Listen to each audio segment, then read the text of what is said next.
could have been a game 7 where I'll be honest, I think the Pistons could have upset them. I really do, because if they would have reviewed that 3-point shot in game 4 in Detroit, Detroit would have won that game, and most likely it would have been a game 7. Like, I'm telling you, they did not look like title contenders. Yes, you beat an injured Boston Celtics team by the skin of your teeth, but when you face a real team like the Pacers who have everybody healthy and available, you really get to see who's ass and who's grass. Yeah, that shit is crazy. Man. You know what? That's okay. Well, anyway, welcome you two. This is your boy Scott Lewis, Apartment Gaming and More, here with John. John, you want to tell them where they can see you at? Yes. Hey, everybody. Always good to talk fun basketball with Sky. If you guys want to talk fun basketball, follow me on my Twitter handle, everything PK. It's John. Post a lot of good fun content, a lot of good discussions, building up the base, and you have a good talk with Scott about which is possibly one of the craziest deconstructions of a New York sports teams after so much hype. Yeah, well, you know what? I personally, as a Net fan, hey, listen, you owe me change. I don't care. Just pay me my money. That's all I know. Pay me my money. Yo, that shit is crazy. How you fire a coach just get you all the way to the Eastern Conference Finals? I don't know. I mean, I understand the whole theory of maybe there another voice, but that's not going to make it easier next year for you to actually win a title. Right. Maybe if you get, I don't know what coaches out there. Do you know of any coaches out there that they can get? I keep hearing Mike Malone, but there was even a Knicks source that said, "Oh, they're not getting Mike Malone." But listen, at the end of the day, Mike Malone, guy has a pedigree, but he's also a very assertive person. And let's just say there's some people on this Knicks team that couldn't even handle Thibs. You think they're going to handle Malone? I'll be honest with you. I think if they hire Mike Malone, Carly Towns going to need a box of tissues because that dude is not going to be able to communicate with Malone when Malone sees how bad he plays on defense. I mean, you saw the source that came out Yeah. this whole year. His defense was criticized. You think Mike Malone is going to take it easy on Downs? That would be a scary hire, I think, for the Knicks because you have way too many personalities on this team that don't know how to put each other, above individualism. That's a problem. Yeah, but the whole thing is like a lot of people keep saying that Tibbs overworked his players. He gives them too many minutes, especially the starters. And Towns is a big dude. I mean, he doesn't look like he's nimble. Like Right. a nimble center, like he can move that quick. So it wouldn't even fit if you think that he's capable of even playing any kind of defense, especially being on the 3-point line and back, moving back and forth, and he's moving into drop coverage. What about the people you once you switch? You know that what you supposed to do with him, At the and end of the then day, at John. the, Wait, let me finish this one thing, and then what you call him? I mean, there's their guard play. Brunson is a great player. I'm not saying he's not, but he ain't no great defender by far. I mean, what you got two liabilities. Now you supposed to have OG and Bridges supposed to be these elite defensive players, but it doesn't matter if you crashing the board and then you score. I mean, I personally thought they should have lost more than 2 games against Boston. Boston shoot a lot of threes, and if they're not hitting, they can lose. I can see them losing. But to see them thinking that the Nets were going to actually win a title, nobody had them winning a title this year. Nope. You can even look at Las Vegas odds every time they were betting against the Knicks. And listen, at the end of the day, the Celtics beat themselves in those first 2 games. They would take away too Sure many enough. 3-point shots. All you had to do was do some interior offense. I'm looking at Tatum and Brown. I'm like, are you guys in Boston or Beverly Hills? Because you have Brunson and Towns in front of you, and you're scared to go. You're scared to drive in. Yeah, I mean they seemed like they were terrified of driving in. Yeah, which I think was just bad on their part and bad on the do was go in the interior, you win the game. And the Knicks were able to take advantage and they had some momentum. But then everybody was like, oh, What if the Knicks actually make the Eastern Conference Finals and win a title? Even if they would have made the NBA Finals, they were not going to beat OKC. OKC has all the depth in the world, all the defense in the world, and like this is where Thibs does deserve blame. Playing all your starters a whole season will catch up to you at a certain point, especially in playoffs when you were gassed out. Right. And him dribbling the hell out of the ball was really all these guys standing in the corner. I'm surprised. I'm surprised that that was successful as it was because a lot of other teams were just picking off of Brunson, especially the Pacers in the playoffs, because they're like, if we go against him, he ain't stopping us. Like there were a lot of defensive weaknesses. And a lot of people said this Knicks starting five would be the best defensive team in the NBA. We did not see that whatsoever, None unless you want to whatsoever. count Midkel's two defensive stops against Boston. But seriously, they were Scott. They were a minus 81 that's starting you in the playoffs. That is really, really bad. I don't even think a G League team is that bad Right. in G League playoffs. Like that was how bad it was. So And at Tibbs the is end a of the day, defensive coach. right? But he didn't have the defensive pieces to work with. I mean, look at their bench: Landry Shamet, come on, Cameron Payne.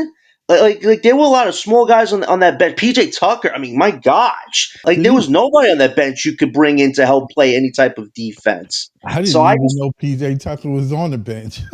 Just, Scott, you know what's crazy? PJ Tucker has more shoes than the Knicks bench had points in the playoffs. Yeah, that's nasty. But Oh yeah, listen. At the man, end of the day, they were all going to throw Thibs on the bus, but it's not Thibs' fault that Carthy Towns can't play defense. It's not that's his right. fault that He Carthy didn't Towns pick him. needs to be reminded he's 7 feet tall every week. Like that isn't his fault. It's not his fault that Brunson can't guard well, hasn't worked on that part of his game, and it's definitely not his fault that Midkel Bridges, who Leon Rose, it wasn't Thibs, it was Leon Rose. Jalen Brunson's godfather, who made it possible to reunite him with his college dorm buddy over Giannis and Donovan Mitchell, who dropped the ball this year. Mikal couldn't guard anybody this year to guard. That was on Leon Rose, not Coach Thibs. So my thing to this is, how can you blame Thibs for those mistakes? That's defensive effort. You can't teach that. You either have to have it or work at it. And those three guys, Towns, Midkel, and Jalen Brunson, were defensive weaknesses all year for the Knicks team, and they got exposed at the most important time in these conference finals. That's not on Thibs though. You Yeah. gave him that little to work with. That's the results you get at the end of the day. Yep. Sure enough. I wasn't. You know, I'm listening to ESPN and I'm saying breaking news, and it was the Knicks. I saw that word Knicks. I said, "Oh shit, somebody got fired." Sure enough, I said, "This is crazy." Yeah. I mean, Give me I mean, you know, there's no loyalty in being a coach in the NBA. I'm swear to God. This year, two coaches got fired that I didn't see coming. I mean, I really didn't see coming. The right. Dallas coach and the Knicks. I mean, but the Knicks actually think, I mean, not unless I wouldn't make that as a GM, I would not have made that move if I didn't have something in mind. This wasn't done overnight. They had to know they were going to do this.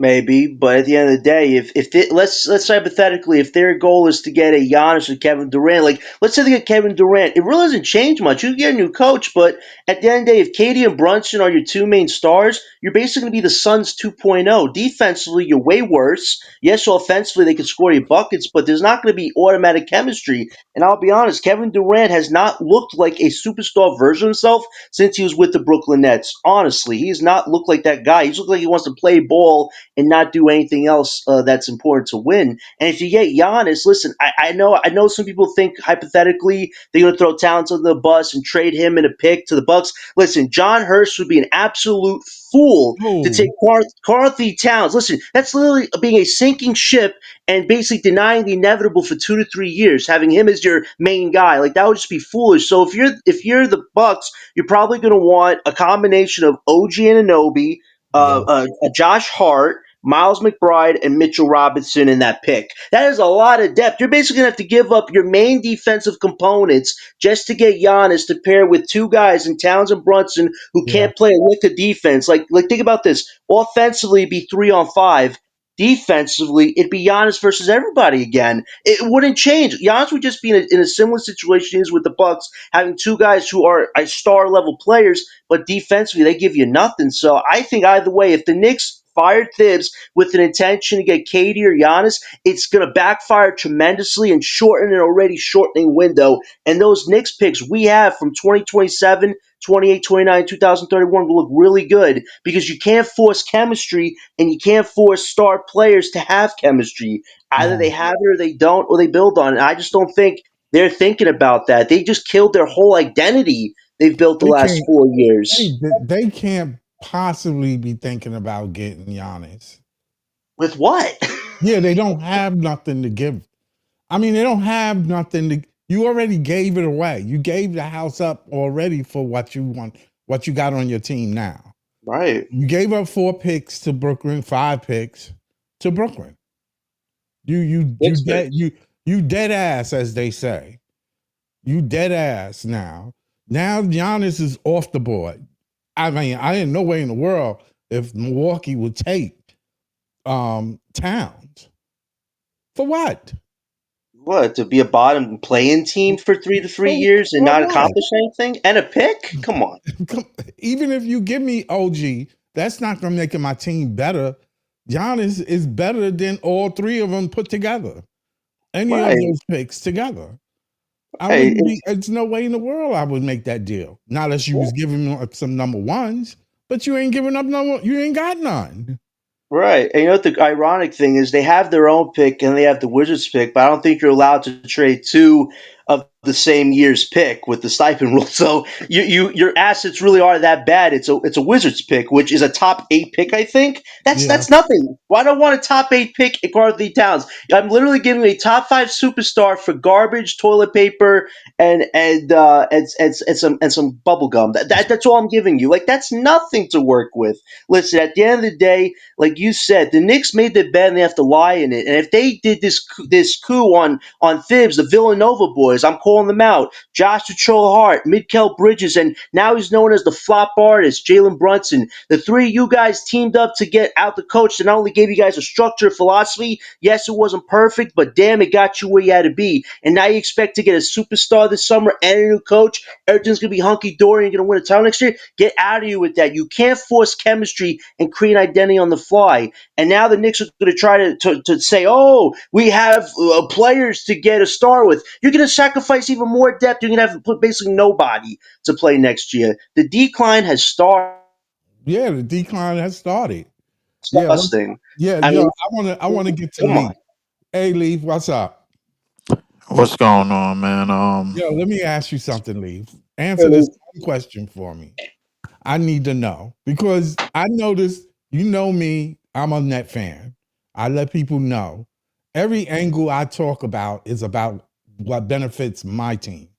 But that being said, being that the Knicks owe us money, their moves will no, I'm saying their moves better us. I Okay, you okay. understand what I'm saying? Your All right. So failure is wait. my Hold on, gain. hold on. Your All right, so, failure is my gain. So what I'm right. saying is, by them firing that coach, whatever Uh huh. it is, what it is. You can possibly find lightning in the bottle. I don't know if you could find it in 1 year, but because I know they got to pay people the next following year. So the question is, do you think the Knicks made the right move by firing their coach for a Yeah. shot at next year to make the playoffs, to make the finals with the team they got now? Um. Because they didn't I, really have no money. They don't got no change. they really don't have no real money to do anything or move any. With to answer your question, the short answer is no. That's the short answer. Going back to the money situation. Midcal is up for an extension, $100 something million extension. Jalen Brunson did leave money on the table, He but did leave money on the table. at the same time, the money that he did leave on the table, you could basically say if it was 100% of the money that he left on the table, 75, at least 60% something percent of it, OG didn't have no problem taking. OG didn't have no problem taking a 4 year, $200 million extension. Cat probably doesn't have no problem taking an extension, and Midkel don't probably have no problem taking an extension. So now, if you're the Knicks, you're basically putting yourself in the same position that the Boston Celtics put themselves in. The only difference is Boston has a championship to show for it. Right. It the Knicks don't even have a finals appearance to show for it, and now they put themselves in sort of a conundrum. In terms of the firing, I kind of knew it was going to happen. There's been whispers about Mike Malone showing up to Madison Square Garden and showing up to some of these games. Mike Malone's name's been attached to the new hiring or whatever. Man, Tom Thibodeau is basically he's for many years he's been one of the undertakers of head coaches, bro. Like he's if you don't believe me, just go ask Joe Kim Noah, just go ask Derrick Rose, just go ask Luol Deng, ask anybody from them early Bulls teams in the early 2010s. He played them to death otherwise. Yes, them dudes. I'm surprised any of them dudes could walk still to this day. I ain't gonna lie to you. So I mean, look, all I'm gonna say is this: I'm not really concerned with what's going on with the Knicks, bro. I kind of came up here because something else is Is sort of something bothering bothering me. you? Go ahead and say it. Yeah, I like. There's somebody out there that strongly believes that. I mean, that this draft coming up, that you're gonna get like all five of our picks are going to be youth and upside. I would just like to assure that person, and I'm gonna get to it at a later date. Like upside in the draft is really 1 through 15.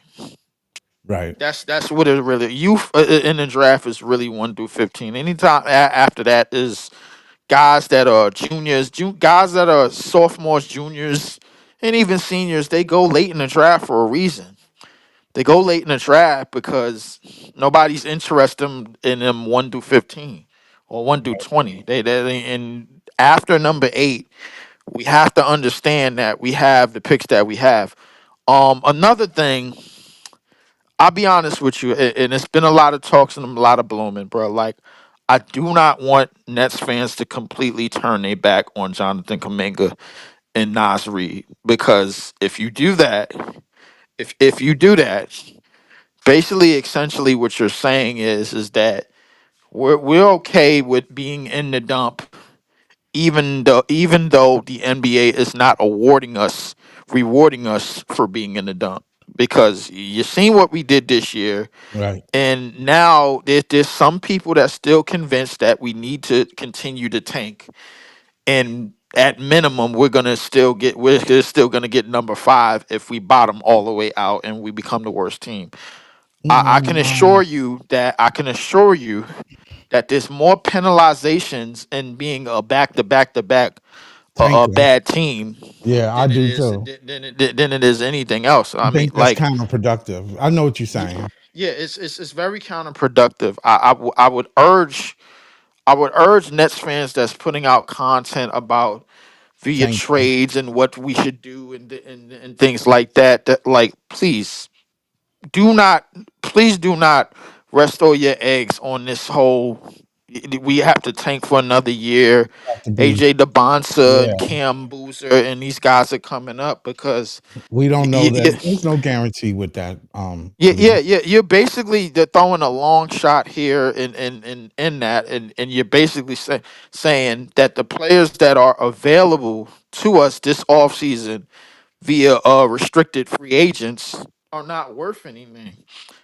They are worth something. You just have to I put think Cam you just have to Boozer put is. a team around. Yeah. You just have to put a team around them, and you Right. just have to put pieces around them to make it all fit together. Yeah, I If you're agree. looking for that said superstar, bro, like you're gonna be looking a long time for it. Yeah, because I leave.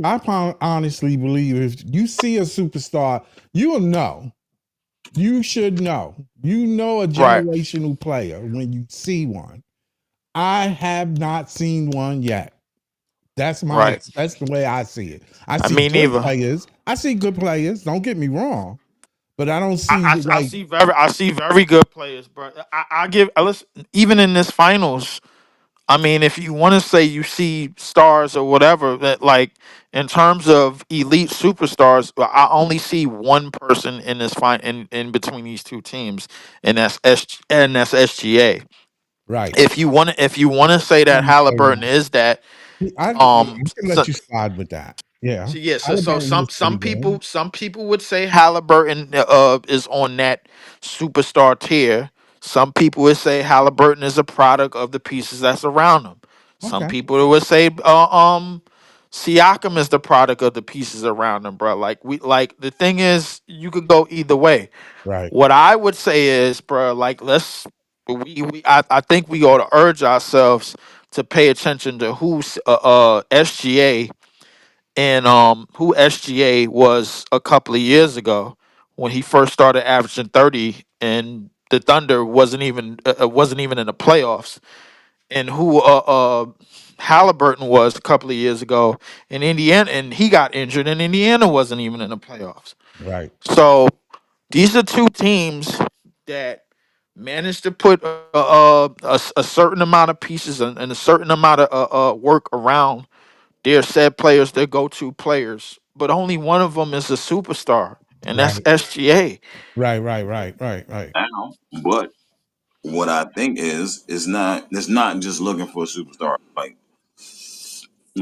right.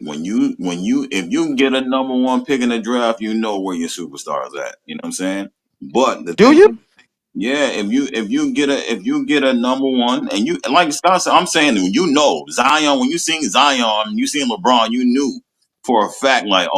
Right. Yeah. I mean, if you saying by name, but I like the thing is, yeah, yeah. No, I know what you're saying, but I think that the case in our specific case here is that I don't think the NBA is rewarding you having nothing and then throwing your season in the dump and then expecting to get something for it.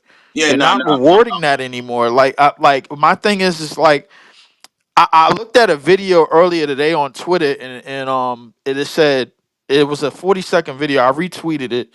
I need to start putting it in. I need to retweet it in the chats once I get up off it because I'm gonna come back. It said the quote, the Utah Jazz tanking process is officially over. And I'm just thinking to myself, I'm like, whoa, I'm like, wow, even they not throwing in the whole tank thing no more. Like, and they're in the West, so they got an uphill battle to get do the West through 11 through 15. They got to Right. break through that barrier. So the reality is, what's up?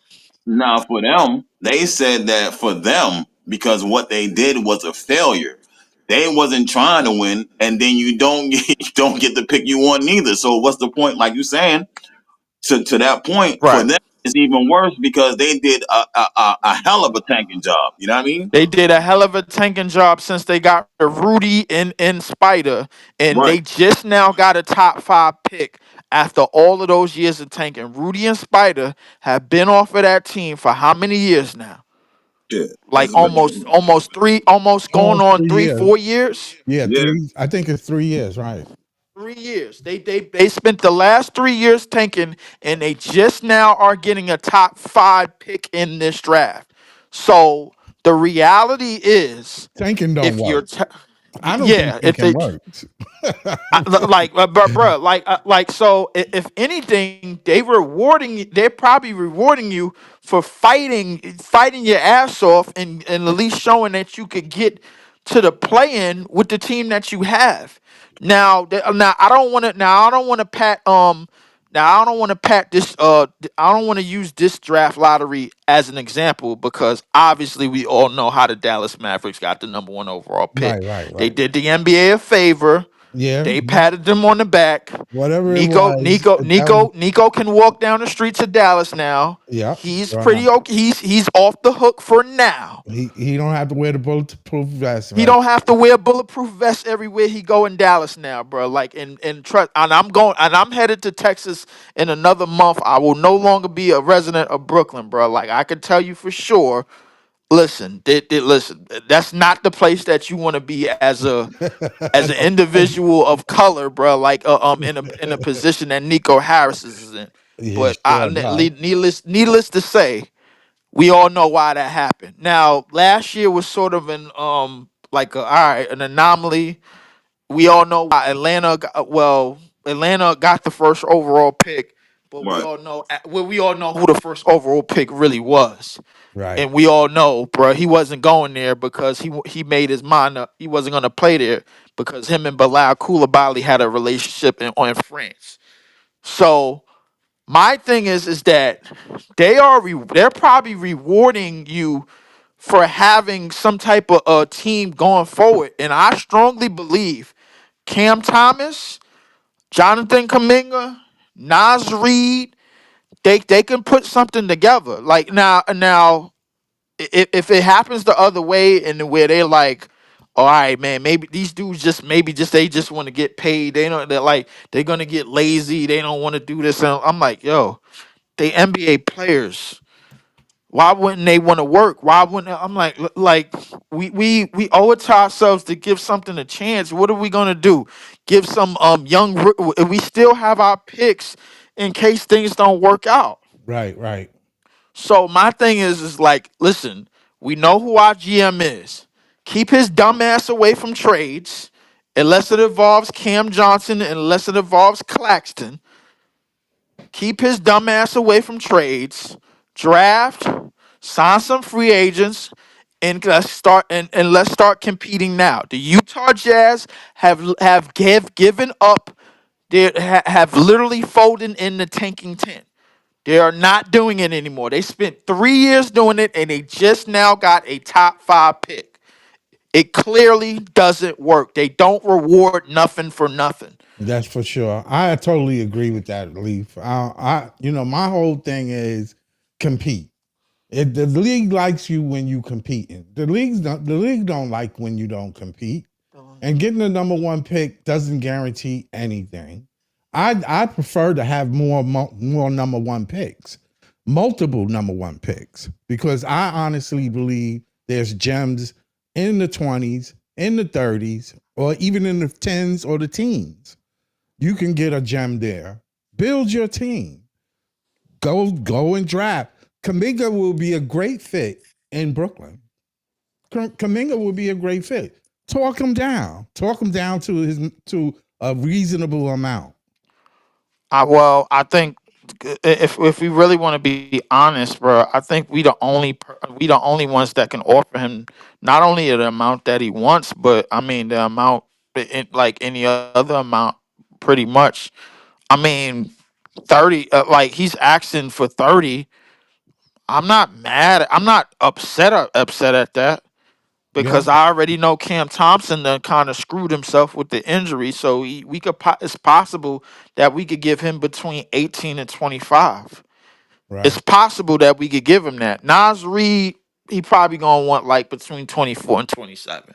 right. He was getting 12, I think, or Oh, yeah, he 13. was getting 12. So Right. if he bumps up to 24, I mean, what was he, a six man of the year finalist or whatever, a couple of Yeah, years, a man. I couple of mean, years ago. yeah, so I'm fine with it. I mean, like if you want to trade if you want to trade 8 for 3 and just that, bro, like if you want to trade up 8 for 3, that's fine. Trade up for that, keep 19, 26, and 27 in your second round. And if that's possible, like, but it is a possibility. If we do trade up to 3, we could get Dylan because San Antonio doesn't need a guard. It's a possibility that we could get Dylan if we trade up the 3, depending on what the trade looks like. But Right, no, but we all paraphrasing. We don't know nothing yet. But all I'm gonna say is, bro, like allow allow different eggs in different baskets. Do not subject yourself to one goddamn direction when it Yeah. comes, because the NBA can change at a moment's notice. Things can change very very fast at a moment's notice in the NBA, and then next thing you know, you go from we tanking and doing this and that to oh no, we gotta curve, man, we gotta do something else. This CBA, the rules and how things are shaping out with the teams that did tank, it's forcing them to change directions. It's forcing them. The Utah Jazz have a $200 million contract on their on their roster. That's Laurie marketing. They have a 5 year $200 million max player on their roster. Wow.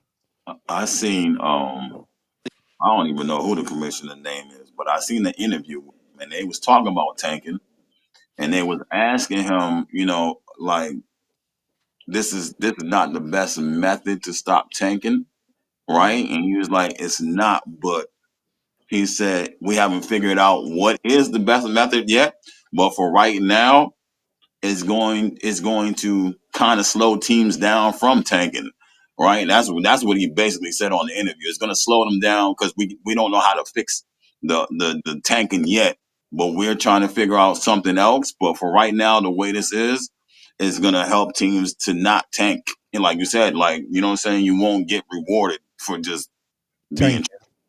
You won't get shit for being trash, basically. Right, right, right. Yeah, You know what I'm saying? well, the commissioner for the NBA has said a couple of things that made me raise my eyebrow. One of the things was about the physicality of the game. Oh yeah, He definitely said that, and he said that on live on national television. He said that he wanted to be like it used to be in the 80s and 90s, a physical game. He said that out of his mouth. It's yeah. not by accident. That's what he said. And then the second thing, which you brought up, which is the tanking thing. They not going to reward teams for that. They not. I believe they might even change the way they do the draft. Yeah, I mean, yeah, they probably looking for another win now because how it played out. Everybody like, psh, you know what I mean? You a bottom team, your team ain't good, and you still ain't you still ain't get a top three pick. You know what I mean? Yeah, yeah, But I yeah, was thinking that I was thinking, yeah. We yeah, hear yeah, you, John. I was thinking that All right, last year thank God. with Atlanta. That when Atlanta got it, I figured that you had to play some type of good basketball. Right, Not right, necessarily winning basketball, but I figure you had to be like somewhere close to 30 right, wins for right. you know what I mean? For you to get Yeah, a decent type pick. yeah. You get. I clearly whatever that tanking thing is. It's a lucky thing, or the league gives it to you. Right. It just seems like it. It's not The, like we making this up. the good thing is we have over 31 picks to work with, and after 2026, the Nets really could go any route towards contending in the short term. And I think right now, the way the things going with the Knicks, those picks we got picks for what, I know. 27, That's right. 28, 29, and the one in 2031. That one's going to be a big seller potentially. Like the Nets have a picks package to eventually get a star, but it's going to depend on timing. Like the East is really weak right now. Probably the Nets, if the East is still weak in the next 2 years, you're going to want to strike and have a legit shot to be a championship team because it's really wide open. If the Knicks, the Pacers, and the Cavs are going to be the only top of the top, there's a lot of room there to be a top six team in the next 2 to 3 years. So I think for the Nets is don't blow all your assets on a player that's going to be unhappy in like the first 2 years and one out, and then you're screwed. Like the Nets need to think about how to time this perfectly, and it starts with this upcoming draft. Find a way to move up here or there if you can, but definitely try to draft the prospects that you really think you have a chance of getting. And Ice has definitely done a great job of going over a lot of them. I mean, Noah Senge, he's now moved into top 10 consideration. And if we don't get Fears of Maliwak, he could potentially be a legitimate option for the Nets to consider. I would throw in a Yegor Demon or Carter Bryant. Like, there are definitely some good options with that eighth selection, but there's going to be a lot of movement, guys. The way Shams are reporting things, there could be a lot of trades on the eve of draft night and draft night itself. And I Oh think for yeah, the it's Nets, they're definitely definitely going to be involved in some action. it's Sure. definitely gonna be hot. It's It definitely. is, yeah. Listen. I put it to you this way, bro. Like in terms of trades, like I said, I stand. The only thing I'm standing firmly on, and I'm not moving off this scale. If it doesn't involve Cam Jackson, or Cam Johnson, or Claxton, bro, like Sean Marks needs to completely turn his back. The only thing that he needs to continue to do, if it's possible for him to move Cam Johnson in the eighth pick to number three, to get the number three pick, bro. If it's possible that that lands on his lap, bro, like then you do it because there's a possibility that we could get Dylan at three. Ooh, that that would be wild if that It's, fell the way it did. That'd be wild. there's a possibility. The only reason why I say it's a possibility that we could get Dylan at three is because I'm not the Spurs. I'm positive that they're not gonna they're not gonna move Castle. They're not gonna move Castle, CP3, or De'Aaron Fox out of the way for Dylan, bro. Like then that's gonna leave Dylan right in our hands. That's gonna leave Dylan right So to us. what That's you gonna think leave the the play. Nets? You think the Nets will be willing to give up two number ones, say the 8th and the 26th, for No, No, that no. I think the Nets will be willing to give up Cam Johnson in the eighth. Okay. Yeah. For And what about Okay. late picks too? And what about late So, picks if we have to add something to the pot? What about late picks? They have one of late picks too. Like we give him can a make it second. happen Give him a somehow. second. I mean, listen, look, it's possible, but I mean, if listen, if we could throw that second round pick up in there and keep all our first round, that'd be cool. But if it's our late pick, it's fine. Man. I mean, 19 and 26, we'd be able to keep, or listen, or either or, bro. Like, but my thing is like gi- giving up. I'm not giving up all my picks for the number No, three. I'm no, definitely no, not doing that. no. But I'm not doing that. if Philly is only asking for Cam Johnson in the eighth, and they're probably mess around and land what Con Kneppel or something like that, and then they could probably get some other. They probably going to look to get the PG contract out of the way and send it somewhere else, man, and keep CJ and Con Kneppel at number eight or something like that. I mean, that's something that could help them because they still got McCain, they still got Maxey, um, and they still got a pretty It youthful team. So like, I mean, isn't. Embiid and PG is probably holding up their process more than anything, bro. Yes, it is. I think they probably need to it's very easy for them to move on from Embiid and PG, but they have to get somebody stupid enough to take on a contract. So. Here's another thing. I sent the source to Eskimo where Philly apparently is looking at potentially Common Mallywalk or Trey Johnson instead of Ace Bailey. If Philly somehow drafts Common or Trey and Ace falls to 4, which is probably going to be drafted by Hornets, but if he somehow falls to 5 or 6, what do the Nets do then? Do we make a deal with the Danny Ainge draft merchant devil or the Wizards at Or the very no, worst if Ace Well, look look, at fell? it, well, or look at Well, it this Dan, well, way. Danny Ainge. Well, here's the thing: Danny Ainge draft merchants. I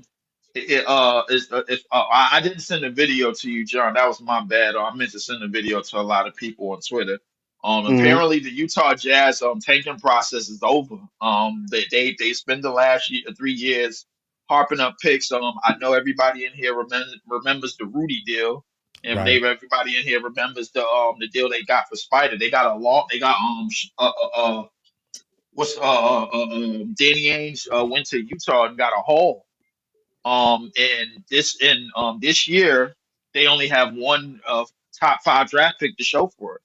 So that clearly shows you that when it comes to tanking, they're not interested in filling these teams up, man, no more, man. I mean, don't get me wrong, Washington and Detroit, they kind of got over with top five picks. But outside of Kay Cunningham, like realistically, the NBA wasn't planning on giving the Detroit Pistons anything. They was outside of Alex Sarr, who was the number two, really was should have been number one. The NBA wasn't planning on giving the Washington Wizards anything. Nah, So them owners wasn't going for that. The teams yeah, and the other I don't owners. know if you I I don't know if mean, Utah's going to stop tanking though, Leaf. I mean, look how crazy the yeah, West is. What can they realistically do to build a contender around Laurie I Markkinen? don't know. I I do I think not they're know. bluffing. I think they're bluffing a little bit, Leaf. I think they were intended to try to get a top three pick, and when that didn't happen, now they're saying, "Oh, we're definitely not going to tank." But realistically, they have a lot of vets on that team that could help a lot of championship teams right now. So let's say they get Ace Bailey and dangle him in front of a team like Brooklyn. We might be willing to give him more assets to get a guy that we need. We need Ace Bailey more than they would if No, they no, no, somehow no, no, landed no. one, Man, listen, right?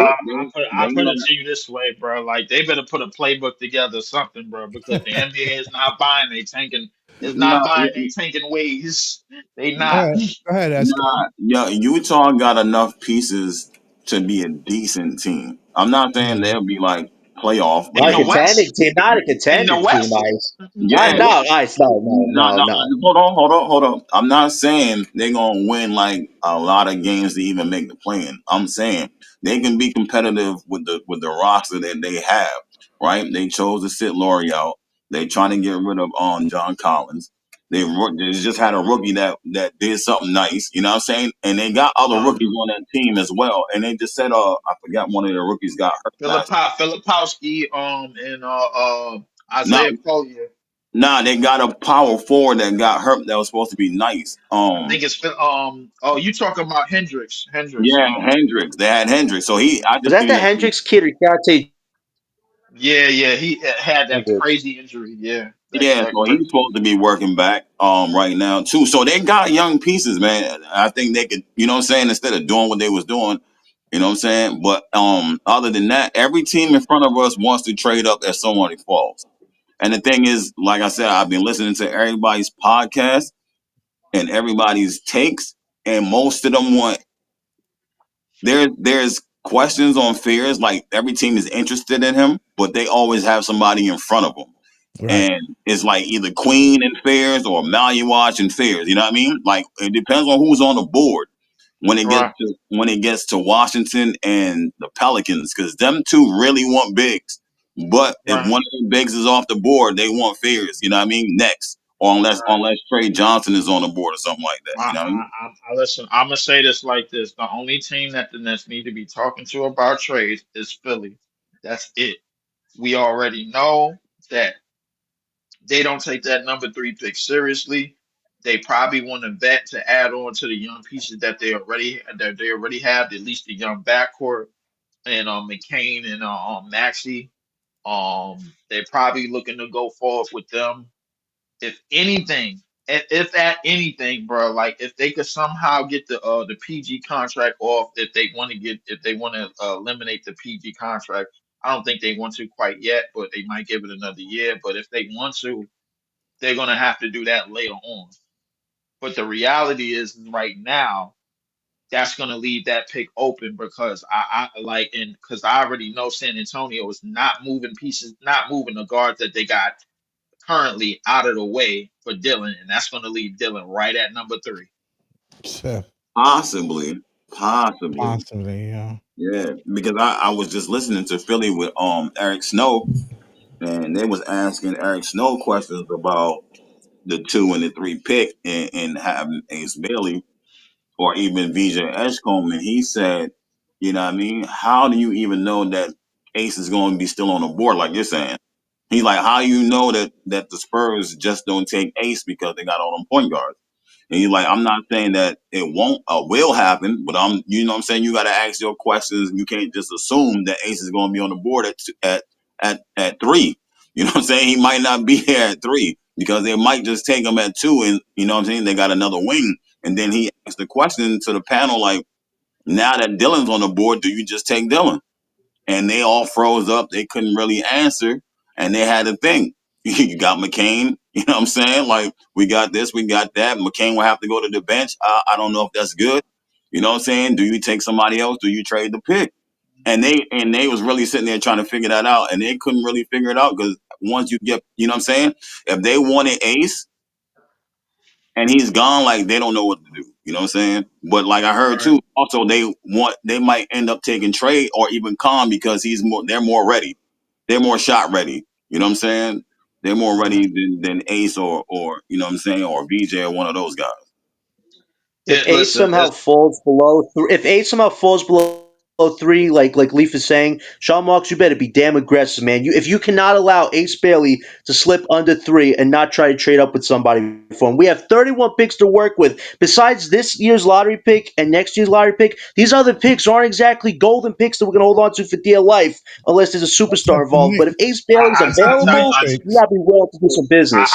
I tell you what, John, bro. Like the way that it's going, The Knicks picks are I gonna be think I gold. think the Knicks picks as well definitely gonna be golden sooner or later. It's But gonna be gold. I'm Definitely, not trading those. definitely. yeah.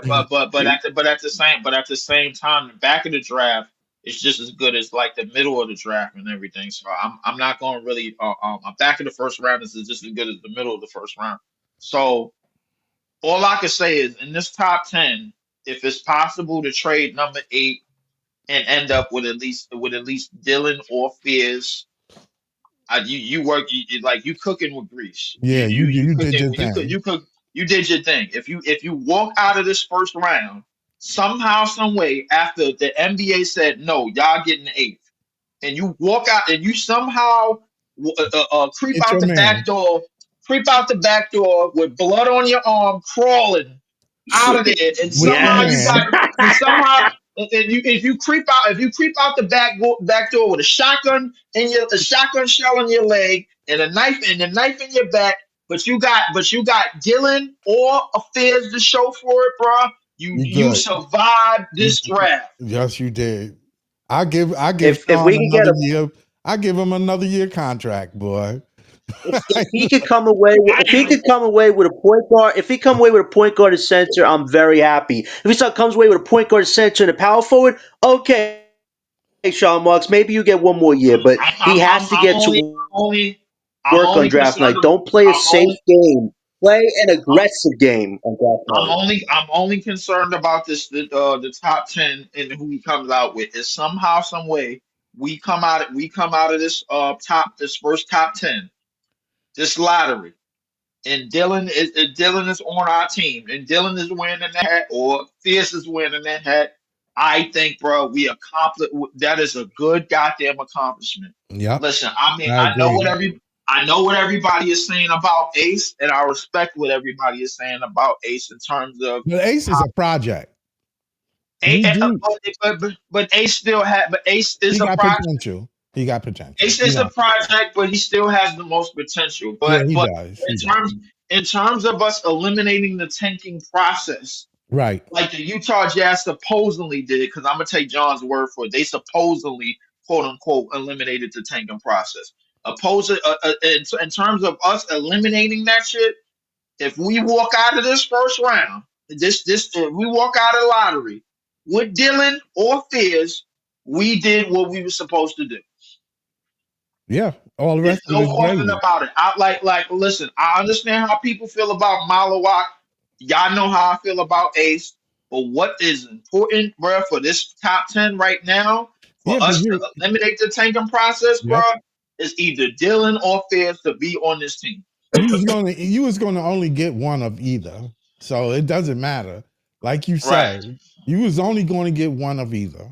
Yeah, So if you get I'll be one, honest with you. If we don't get Dylan and we get Fizz, I'm cool. yeah, I'm cool with that too. I'm I'm definitely. cool as hell, bro. What you think, Ice? Yo, yeah, but I still think even if we don't get those two, even though I would like him, I would like Ace, Dylan Orpheus. I still think that dude Asenge now. He has. I don't. The thing is, all right. So with Asenge, I think those three could be stars, right? Those three, Ace, Dylan, and Fears. I think those three could be stars out of that group. But this dude Asenge, I'm not sure if he can be a star or he just like I think I think a I think I think that's borderline. I think it's somewhat of a project as well. I think Senge and Ace are projects right now. I I think don't. they down the line. I don't think Ace is really a project, right? I don't see Ace as a project. It just depends on what you ask Ace to do, right? And the Well, same thing, the difference, I think, because they talked about it to Eric Stone and them talked about it too. Like having Ace on a team like Philly, hmm realistically, all he has to do is basically catch a shoot, and he can do that well. You know what I mean? He could put the ball on the floor a little bit. He got to work on that. But you know what I'm saying? Depending I on mean, his role to right, grow, right, but you know. how is he He's gonna definitely get? got to get stronger, though. I Gotta get stronger. But with Philly, bro, the problem is how are you gonna get minutes with PG locking up 200 mil? How are you gonna get minutes with all the contracts that they got already on board? Yeah, My thing Right. is, Ace will have to go to a team where that small forward position is basically empty.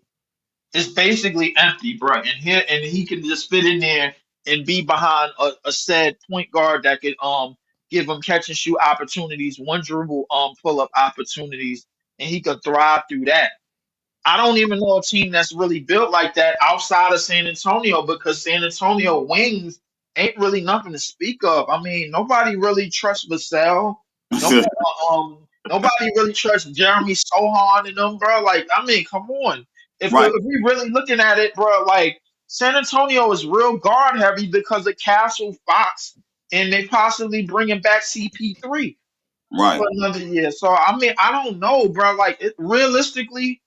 San Antonio they probably should take Ace just cause. Yeah, now that's the way they explain it. Because I'm listening to what Eric Snow is saying, right? Because everybody else is looking, they regular, they ain't played ball, so he's giving them a different perspective to look at as a player drafting, you know what I'm saying, a player and asking them to answer these questions. So I'm like, all right, I see how you look at Ace. You won't be asked to do too much when you first come in. You know what I mean? And in these times is when you're learning to do the other things that you're saying, like his Right. hand on his handles, work on his dribble, working on getting to the Mhm. spot.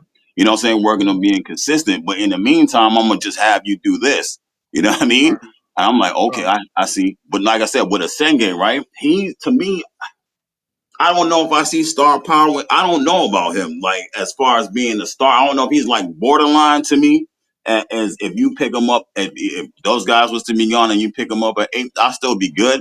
But I don't know if he's a, you know what I'm saying? I could Who you see talking Bears and about? them being an all star, right? I could No, see that Noah like Senga. immediately. With Oh, him, I'm no. like, I'm unsure. I know he's gonna do a lot of damage because he's already doing damage right now. You know, he's been doing that since he's been 17. So I'm So like, what you're saying is you don't know if he's top 10. You no, would he's in you the top 10. He's going to be in the top 10, right? They okay. moving him to the top 10 right now, but I don't know. Like when you draft in you when you see Fairs, like we was talking about, when you see Fairs, when you see Dylan, when you see Ace, you see like, all right, they could be stars.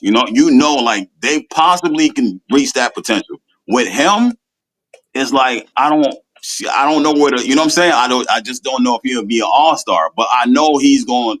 He's raw talent. He rebounds. He don't shoot well, but he does everything else. You know what I'm saying? Like Leaf said, he doesn't have. I think defense may be his strongest point. You know, his specialty might be defense.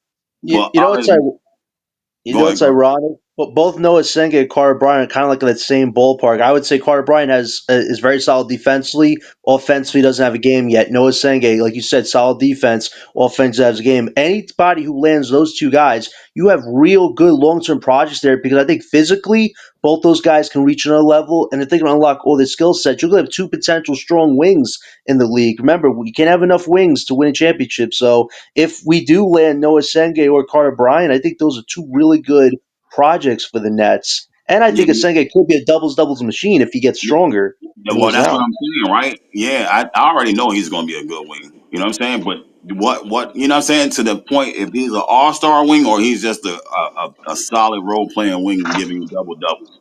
You know what I mean? All Well, right. John, you can answer this question from Jamal. Is Uh, Sean safe if he gets one of them and they are bust? Hell no, the guy should have been fired months and years ago. Come on, what are we talking about here? Listen, at the end of the day, he has an OnlyFans. His name is Joe Desai. As long as Joe Desai is in charge, Sean Mark will probably be here way past, the time we're here for. So let's see what happens there. But But listen, John, this seriously, don't get caught in the eye in a alley with Sean Marks. I'm telling you. I'll try not to. I'll try to listen. At the end of the day, this is a huge draft for Sean Marks and his legacy. You actually have all the power to work with now. You made the excuse, oh, I didn't have any picks where I took over this team. Well, you have the most picks in the Eastern Conference. Forget the West. Only one pick behind. Okay, so you have the most picks in the Eastern Conference. If you have a chance to move in this draft, take the advantage. You have a chance to move back in this draft to get a prospect you want. Make the move. You have a chance to trade for future 2026 picks. Make the move. Sean Marks should be making at least 4 to 5 moves on draft night. And if he doesn't make any type of moves, he really let down this whole Brooklyn Nets base because you have all the power in your hands. Don't be afraid to use it. Just use it wisely No, for no, no, once. So but I hope he can do that. nah, but everybody wants to make every team that's not good want their team to make moves. And every team you gotta think about they damn near want the same players we do. You know what I Yeah. mean? Especially Yeah. now that Right, but they don't have the picks we have, though, Ice. We have 5 picks on draft night, so we do have a step up on a lot of other teams. Let's remember, too, we have $50 million in cap space. A lot of teams this summer aren't going to be able to make swap moves because they're teams that have salaries that they need to get off of, and who could take said salaries? The Brooklyn Nets. So I really think the Nets could control certain parts of the draft, the trade market, and free agency this summer. I just think Marks can't be passive. You have to use these assets wisely, but use them strategically as well to better this team's future. Enough of other teams jumping us. It's time for us to jump them and start making better moves for our future. So I hope Marks really does have a plan of some sort, and I hope BJ Johnson is kind of pushing that engine. The more I listen to BJ Johnson, I'm like, damn, if this guy was in charge of the team, I don't think I have a lot of worries about who we're drafting because it seems BJ Johnson has a better understanding than Sean Marks does. So I hope this team behind Sean Marks knows who we want So and is you making those plans to make those certain moves. so you saying John is wheeling and dealing. You gotta be ready. You gotta be ready to wheel and deal. You gotta be ready to wheel and deal. It's in our ballpark. It's in Barclays. You gotta be willing to make some moves to put on a show on June nah, but 26th. nah, but it's just not moves. He had see the thing is when you say that wheel and deal, he's gotta make the right move that works. If he makes Right? the wrong move and it doesn't work, everybody gonna be like, you know what I'm saying, off with his head. So John, listen to this. He Mm. makes the move, right? He gives another team a number one pick, a player, and the eighth pick to move down under the fifth pick, which would be the Philly pick with third pick. He gets his man. He gets his man. He gets Dylan or Ace or whoever, and it doesn't work. Did he lose the bid? Did he lose the deal? Because Of course, of course. the deal is done, and he moved up. Well, in your hypothetical, if it is a bust, it is a failure. But at the end of the day, for us, there can be no more failures. If you get Asa Harper, that is your first ever lottery pick. That's the guy you invest in. And I'll be honest with you, Harper, I don't have really many worries about. He's kind of already ready to play now. I think Ace to Ice, I disagree with you, but I think he needs a lot of work, and it's not bad work, but definitely physically needs to get stronger. He needs to unlock certain tool sets on defense, but he has long term potential real value. You get either one of Harper or Ace, we're in a better position than we are right now. Listen, at the end of the day, we have Cam Thomas, and we've had our debates whether this guy could be a cornerstone piece or a large trade piece. And right now, I see Thomas as no worse than a second or third option for this team. We really do need that first guy, and I think Asa Harper both possess that potential to be a number one guy, but you need to have that player to see if they can really be what they're supposed to be. And I think the good thing we have, Scott, is a Now, coaching staff that prioritizes, now, developing and strengthening these certain now, players. now, when you think about it, when you really think about it, as these teams negotiate and try to move around and get these picks, and y'all can chime in on this. They're not your friend at all. They're looking to gut you because they know you want to move. Once they know you want to move, they gutting you. They're Yeah, trying and to I know, gut your team. They're trying to gut your pieces. And I personally, I know 4 picks is a lot. 4 picks is a lot in the first round. Be yeah, honest, even if it is up to 2 of them is in the late 20s, it's a lot. You can move a pick or give a pick up to move down. I see that. That's a possibility. But is it worth it? Is it it, really worth it? it's only worth it, right? if you move up, if you try to move up to get Dylan, and you have to give up something nice, and like I said, in order to give up something nice, it's gotta be the guy that you know for sure you That's want to your be guy. your. That's Yeah, your guy. if it's your guy, then give it up. You know what I'm saying? Like I ain't, hey, you know what I'm saying? You Right. you wanted him that bad, you wanted Dylan that bad, you gave up that many picks, or you know what I'm saying? You did what you did to get Dylan. I'm cool with it because now I know for sure you invested in in this guy. You know what I'm saying? Right, right. Not to mention he went to how many Rutgers games? Like 10, 12 Rutgers games? Like, come on. Yeah. If you don't have an inkling you want either one of these guys, then what were you going to the games for? The food? No, Let come me on, Sean Marks. let me At bring the end of somebody in. Let me bring Jamal in. Maybe Jamal has a clue on this thing. What's up, Jamal? What's good? please don't Yo, make us what's good, sign fellas? grinds, Jamal. What's No, good? Please, What's good? what's please. good? What's good? Nah, you know what I gotta do, John. You know what it is, bro. Oh, Like, why do you do this all the time, John? Whether we on BK, whether we on whatever. If Yeah. they pick the guy that you want, if they Right. turn out to be a bust, is that a failure or is that a complete job for you? at the end of the day, we don't know if these guys are going to be failures, but we do know is But they both I'm possess asking the long-term what if, potential. what if though? If they I are a just, failure, mhm. is If Sean they are, Marks to blame? of course, because he made the move. At the end of How? the day, you have the power. How? It's your fault. You have to How? take responsibility for that. If you're saying you will make the move yourself, Yeah, how right. how I agree. how can you blame Sean Maltz if you're telling him to make that move? At the end of the day, I would be very calculated about the move, and I would also look at our coaching staff, and I would believe that they were able to develop both these guys because our coaching staff is actually one of the best coaching staffs we've had in a long time. So if they can't get the guy to do well, and I did a bad job selecting that guy, I have to accept blame for it. But at the end of the day, Jamal, look at our roster right now. We have Reese Beekmans and Keon Johnsons. Is that better than what an Asa Harper could be right now? Hell no. We But got they to could be willing to also be they could aggressive. be but they could also Upgrade. be a Michael Porter. Is that cool for you? Michael Porter. Now, listen. How could Ace Bailey be Michael Porter when he shoots better than Michael Porter could shoot right now? Come on. It doesn't mean it will translate to the NBA. You Yeah, we gotta don't let know. these guys develop, Jamal. Listen, at the end of the day, this is my problem with BK Wipes. You're not like that, Jamal. BK Wipes always says, this is a horrible draft. These guys ain't gonna develop. They haven't stepped a toe on the court yet to You develop. you I gotta see what these you guys know do in who the first year of their careers you know who to Michael Porter was evaluate. compared to before he came into the NBA? Who? They compared him to Kevin Durant. They say he was better than Kevin Durant. Yeah, they did. Whew. They The sure same, enough did, Jamal. Jamal. That Those are the that same was his guys that said projections. They sure enough Jamal, those did. are Jamal. Those are the same guys that said Reed Shepard would be Stephen Curry. Come on, come on. Nah, There's nah, people nah, out there who make some weird predictions.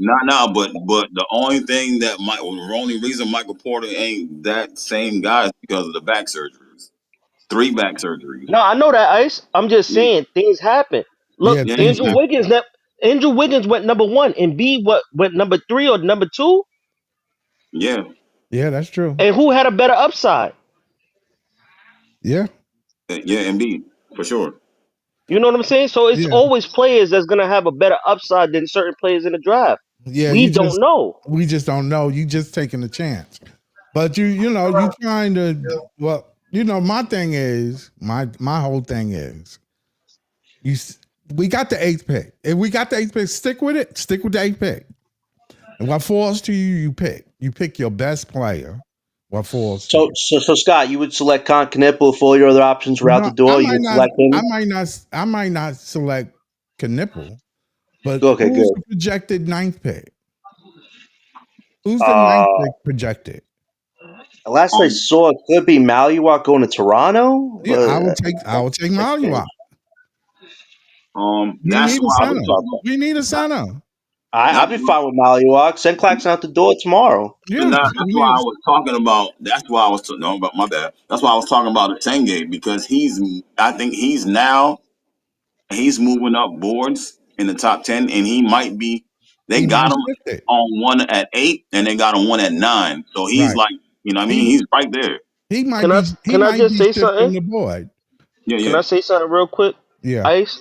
yeah, yeah, So SGA went number 11, right? In the Sure yeah. draft enough. that he was in. Do you know Yeah. who went before him? Who? I don't remember. Mikael Bridges, Kevin Knox, Wendell Carter, Mo Bamba. Like these are the players. Marvin Bagley was number two. Yeah, Right. you got some points Oh there. my Boy. gosh, that's nasty. That's nasty. How did I'll Kevin give you Knox some make the points lottery? on Holy that one. sheesh. So Yeah, that's what I'm saying. The draft don't you matter don't- what number we pick. If the right. scouts do their job right, Yeah, then we that's could right. get a steal in the draft. That's why Sean was saying we just got to get it right. That's Yeah, it. We right. just That's got the to get it hard right. part. That's the That's what difficult part. BJ Johnson was saying. Yeah, I don't think it's more of moving enough. I have always said, and y'all know this, I have always said there's gold in them hills. Stop trying to go around and trying to move down and giving away picks like it. I mean, like it ain't nothing. But there are You- assets we can use to our They benefit, probably though, can Scott. use that. They probably can use that to get a free agent. I mean, Yeah. to They trade don't. you could. I don't know They if you don't could have to give us a necessarily trade. get a a rookie. No. Well, I know Nikhil Alexander Walker has been a name I've heard through a lot of free agency rumors. The Nets could take a chance on him, but it's like you could get a way cheaper guy in Nick Clifford if you use that 19th pick. I mean, I talked about that a while They back. can use it Like in the there are draft. definitely They can use it in the you can, draft. They can give away two number ones and move down to 18 for somebody that's there. The thing is, right? The thing is with the Nets, which is what I'm trying to figure out. I seen who they worked out, but I don't know who they're really interested in. And I know they And they're picked not going to show that card, right, Ice, right. because I why know. would I show my card? But they never do, and then it like you know what I'm saying. And to Lee's point, they might pick up somebody like always that you're not thinking. You know That what I'm you saying on the that you board, and know. you're like, hold on, who's this? You know what I mean? Like don't who is tell me it's Colin Murray Boyle. Don't tell me it's Colin Murray Boyle, man, because I'm done after that. I'm done. this? I'm done after that. If Colin Murray Boyle is my eighth pick, I'm You know what I'm saying? I'm done. over here doing research, but they talking about Javon Smalls. That's like at the end of the draft. You know what I mean? Point guard. Oh my gosh. Like, bro. You know what I'm saying? Like, yeah. Now I seen them work out Javon Smalls, and Javon Smalls is he's a bucket getter. But I'm like, bro, why are you looking at him all the way to the end of the draft? I know why you're looking at, but like, that's not a guy. That's not a name that you like. Like, all right, we know for sure. All right, they worked out Danny Wolf. You know what I mean? Like, all right, at least they got some interest. You know what I mean? They don't give you I ain't none of gonna. that. I'm not gonna lie to you, bro. Listen, it's a certain amount of directions you could go in this draft. After the lottery, you could go with guys that's energy guys. That's gonna hustle for every play. Try to find like your 3 and D type players, man. Your guys that's not Yeah, gonna quit on none of the defensive plays. Try to find your guys that's athletic enough to where you could put them at multiple spots on the court a and you don't single. have no problem. I mean, Asenge, Rashid Fleming. I Yeah, mean, it's a couple of players, but I mean, but it's still a long shot. I mean, I'm not really gonna rule out the skilled players because you need like at least one of them. Yeah. You know what I'm saying? You need at least one version of Danny Wolf on your team. Sure enough. You know what I'm Need a saying? big So really like, badly. Really do. we need a big really bad, but it's all according to what that big brings. Right. If he's bringing the same energy as like a effort type of guy defensively and on the rebounds like a Hartenstein, like that type of player, and he's not really a negative defensively, then you cool with it. But in Right. no way, shape, or form, bro, am I concerned with bringing in projects at the five, bro, because while you spending your time being a project, you could be getting moved around and beat up, bro, the most, bro, at the center position, bro. I'd rather have that. I'd rather have a project at the three or the two or something like that, because at that time you still working with a certain amount of athleticism and you still trying to get him right. You can't try to coordinate no 7 footer, bro. Like he either got to. It's a lot of stuff that he has to have already. And if he Mhm. Right. does like outside of athletic ability, if he doesn't have that already, bro, I'm not willing to work with him, man. Like this ain't the era to be working with 7 footers and trying to turn them into something. They don't Right. last that long. you don't want every pick selection to be a project. You want at least one or two to at least have a little more experience than the other guys because you want to be able to be ahead of the curve. Having all raw prospects that need a lot of development, that would take a lot longer as opposed to say we somehow landed Rasheed Fleming. That guy's ready to go right now. He's like, you got 7'10" wingspan. Guy's a 3-point arsenalist. Like he's got a lot in his bag already to work with that the Nets really need right now. So if you could get one prospect that's a little ahead of the other guys, that's not a problem at all. That's a really good solution to have with your selections. Yeah, I like the whole idea of just working on a couple of projects, during the late drafts. But definitely a center, and like I said, if I get fears, I'm good. Well, I'm Yeah, if he's good. on my gut fears, I'd be excited about that. If he's on my gut fears. yeah, Ice, I want to know what are your thoughts on Ben Seraph? I haven't heard too much about him. He plays with Noah Senge. What are your thoughts on him as being a potential point guard option for Brooklyn? I don't like Ben's game. I talk about Mm. Ben. I don't like his game. Like I don't know what it when I is. watch him, I always feel like something's missing from his game, and I I can't don't know tell what it you what is. it is. But when I watch him, I'm just like, this is not it. You know what I mean? Like this is not. Mm. He's all right, but for me, like that's not it. Like he's not it. You know what I'm saying? I can't even explain what's missing from him. I just know watching him that he's cool. He's all right. He's a decent player, but for me to pick him up, that's not it.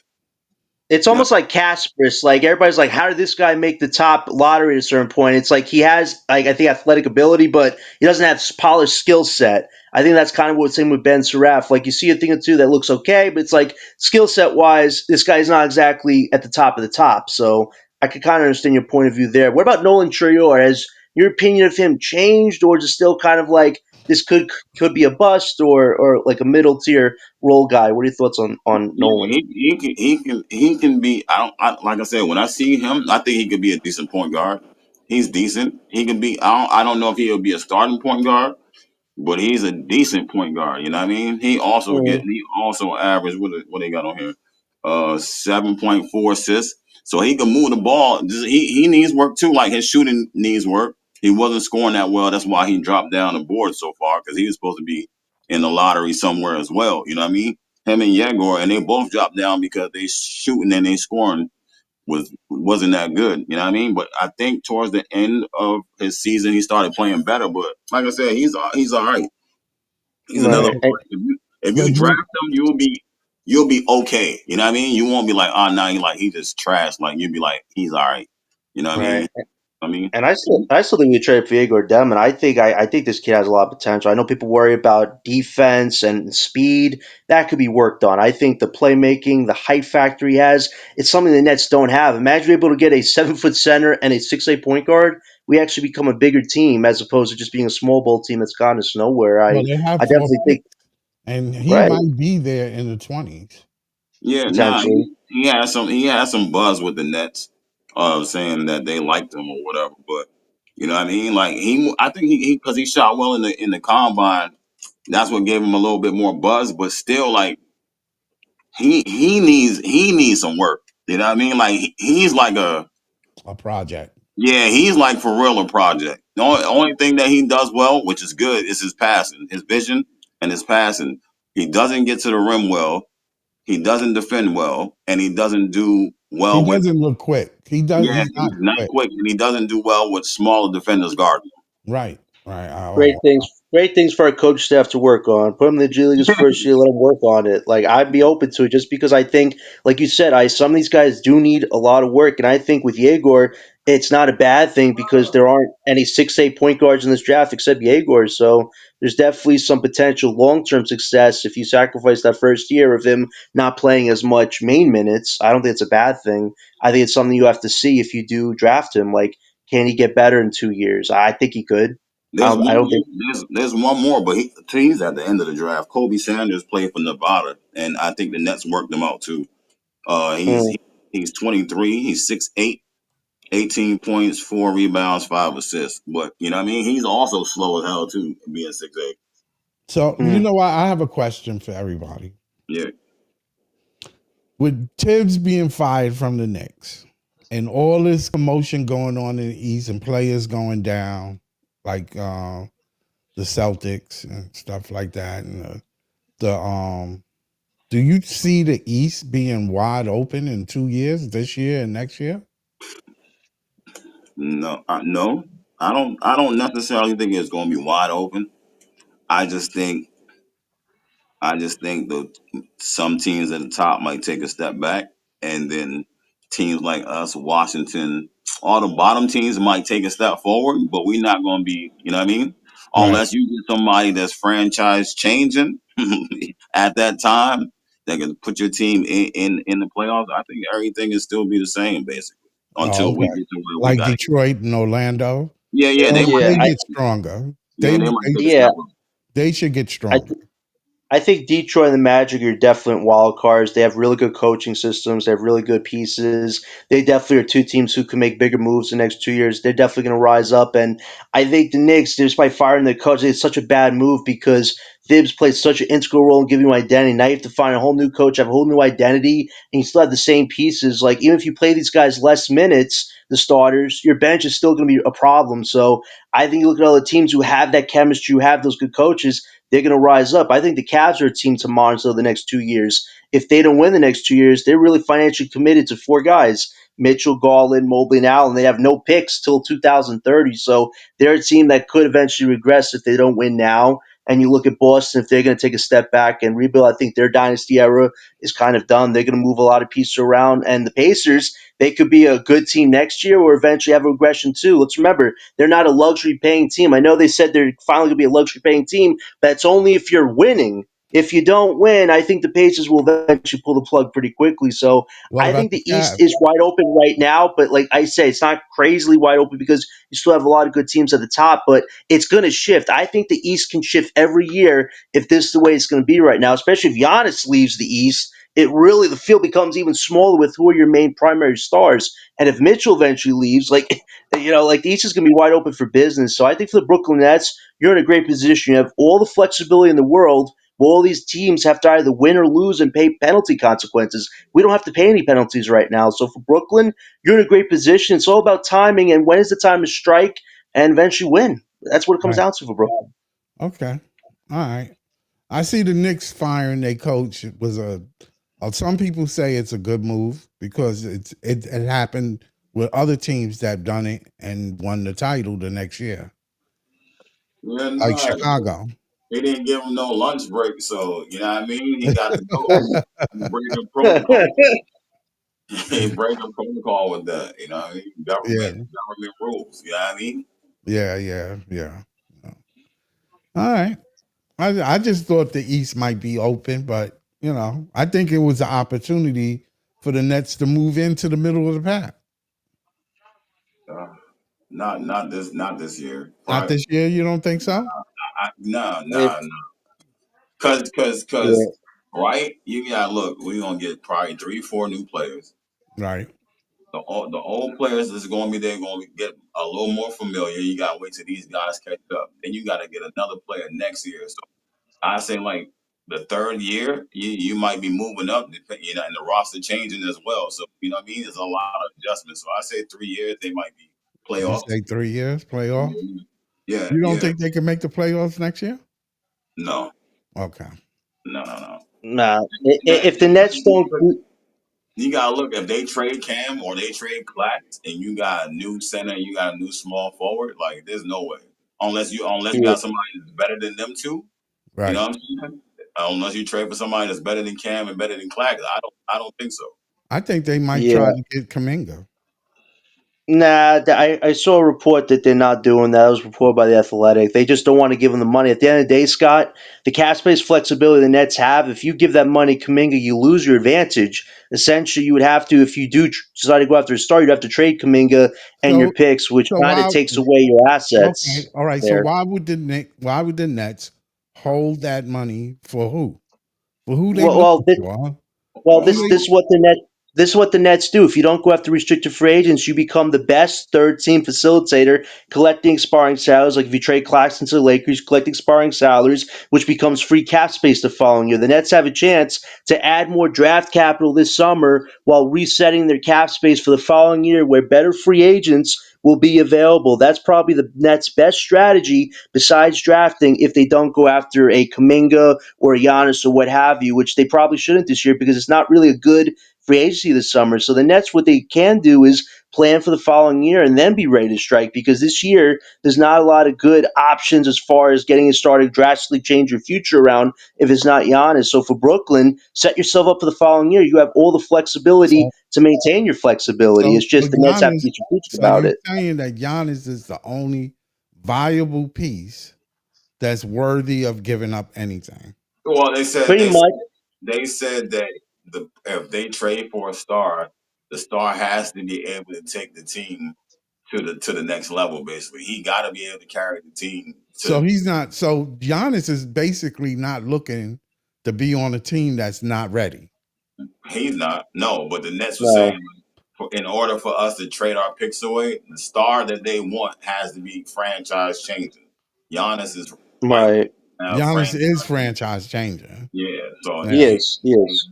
The, yeah, the, the, only, the only problem is the Nets would have to get a second star with their remaining assets to keep Giannis happy. And to Ice's point, unless the only guy that they probably would be Trey Young, but financially, you're in trouble at that point. You'd have a little bench and you have to rely on Giannis and Trey to get it done. I'd be excited about that deal, but would it ever Yeah, I get it. I for get winning. it. So for the Nets, there's no other secondary stars to go after. I mean, Trey Young, he's not really going to lead you. LaMelo Ball, too injury prone, and Zion Williamson. Those talks are done. Considering his situation right now, then nobody should be talking about bringing him to Brooklyn. That is just such a bad PR job that would destroy the Nets for a long time there. So really, there are no moves for the Nets besides Giannis this summer. And if you don't do that move, you got to plan for the following year and save your cap space, reset your cap space. I mean, So and to John, Ice's, so John, mhm, you would if the Nets made that move. Now this is hypothetical.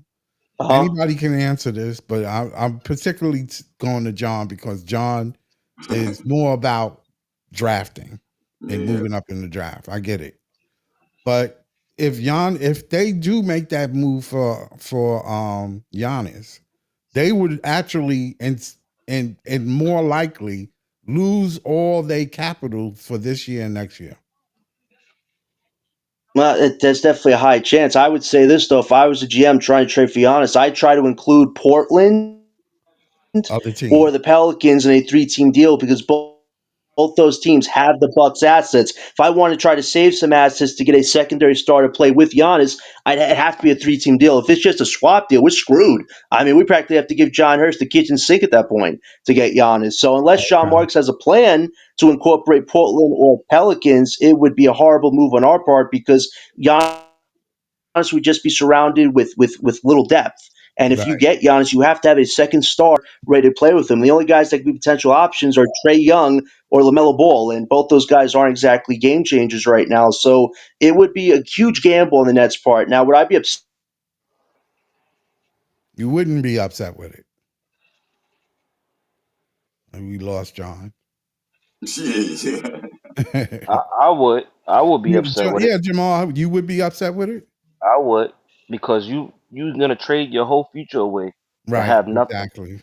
I To have do. I nothing. agree Like with you. nothing plus nothing equals nothing. Yeah, Like nobody wanted to go. In reality, if Giannis was, I get what Giannis is, right, but nobody wanted to go play with the Bucks.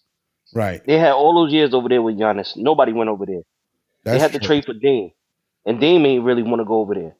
No, he really wanted to go to Miami. Right. You know what I'm saying? Exactly. So if Yeah. you and mind you, they was just coming off. He showed that he could win a championship. Right, right, right. He had So a good season that year, the year before. Sure exactly, enough. he coming to Brooklyn without no pieces around him. You Nah, think he other was players gonna want to come and play just because it's a market? yeah. I don't think it's the market is big, but it ain't gonna matter if you're not winning.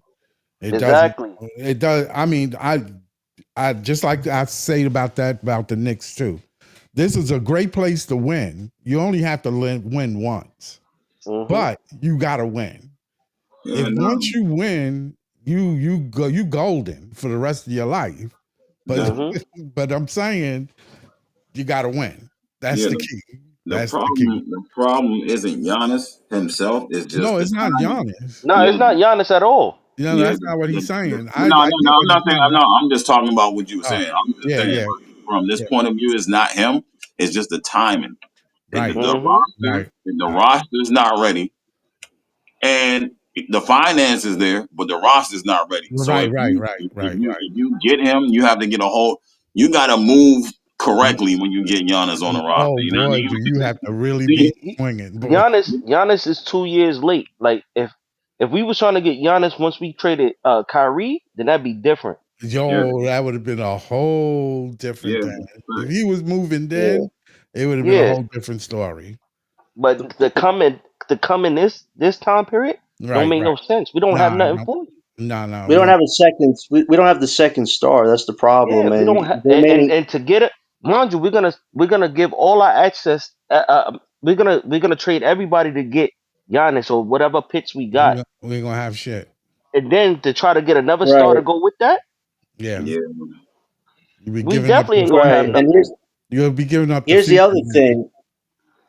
If you got expiring contracts on your team to get Giannis, your hypothetical would be the expiring salary that comes off the books. That'd be your free cap space to get a secondary star in 2026. But there's no Hmm. telling who'd be available at that point to pair with Giannis. So there's a lot of gambling and a lot of X and O's you'd have to check. Like Ice is saying, it's just can Sean Marks do that? He's shown us like he let three superstars slip through his fingers because he couldn't get the adequate pieces to satisfy them. So can he do that for Giannis? That's a Yeah, problem to think and Yeah, about. at this point, you would have to make a star like to pair with Giannis. You know what right. I'm saying? Yeah, Like you would have to get a yeah. fucking 2K player. Like you know what I'm saying? At this point, Yeah, yeah. like but I like mean, even with the Knicks, if they was to do trades, they Right, depleted all their assets already on Mikal Bridges. right.